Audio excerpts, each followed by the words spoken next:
Assalamualaikum dan salam sejahtera. Anda sedang menonton Sekilas Fakta 7 Februari 2019.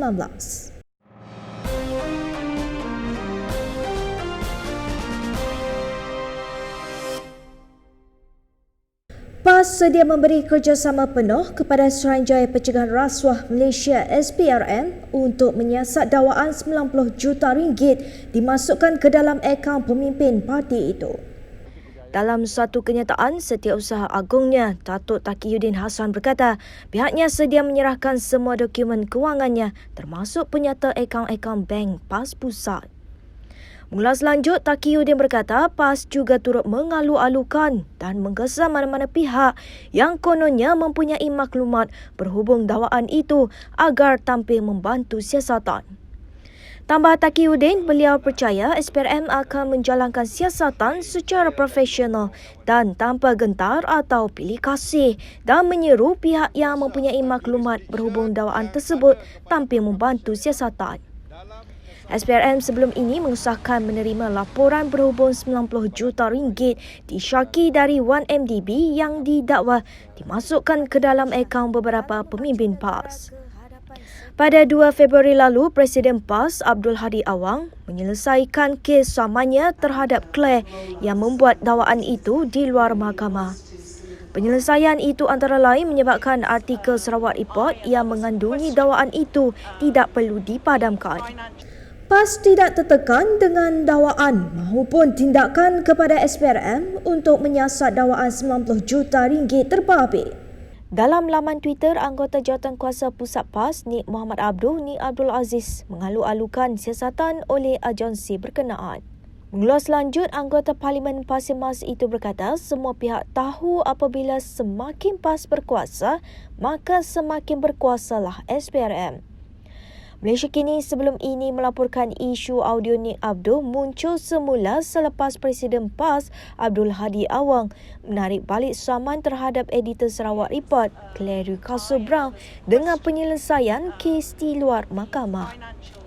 Ia susulan pengakuan seorang individu bernama Muhammad Atiullah yang mendakwa menjadi saksi ketika Nik Abduh membuat pengakuan menerima suapan tersebut. Dalam kenyataannya bertajuk lebih 40 saksi hidup terhadap pengakuan YB Nik Muhammad Abduh menerima duit UMNO, Muhammad Atiullah menyifatkan kejadian itu sebagai peristiwa hitam.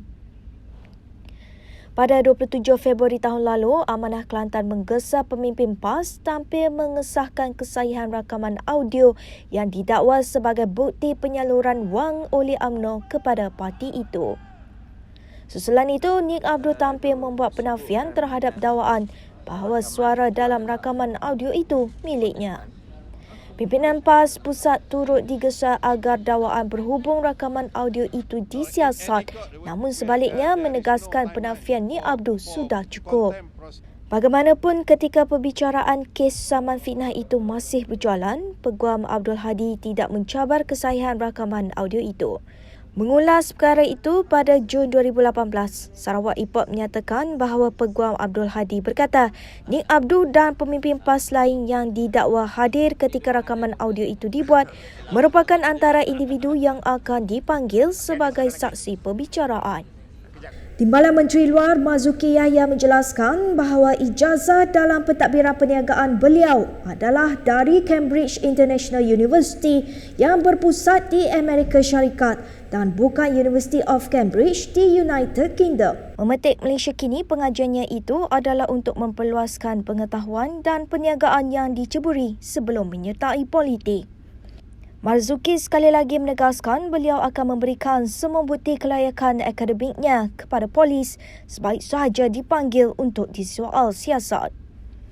Menurutnya, semua tuduhan terhadapnya adalah berniat jahat dan bertujuan merosakkan reputasi beliau.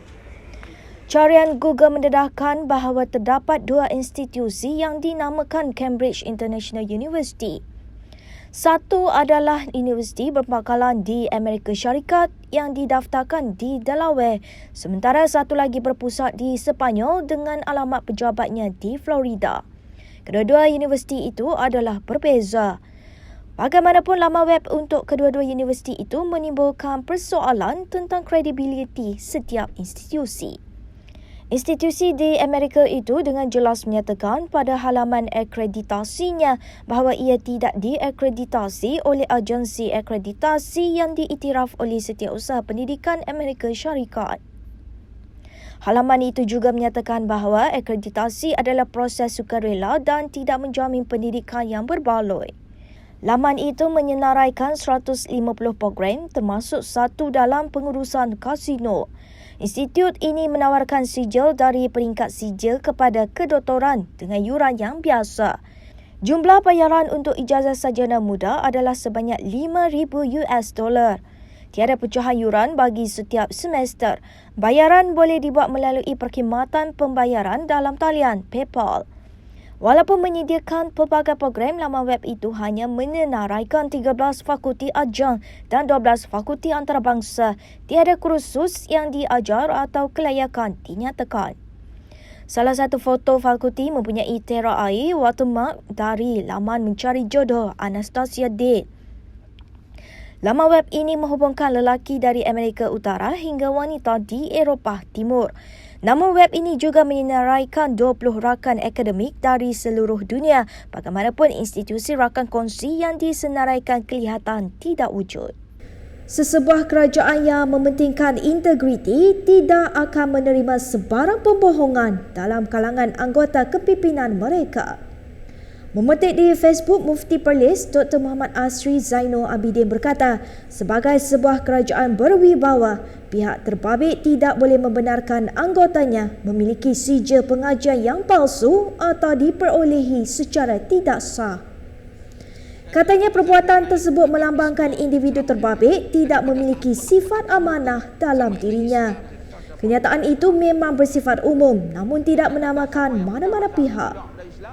Mahkamah Tinggi Kuala Lumpur hari ini membenarkan Datuk Seri Najib Razak dilepaskan tetapi tidak dibebaskan atas 3 tuduhan berkaitan pengubahan wang haram.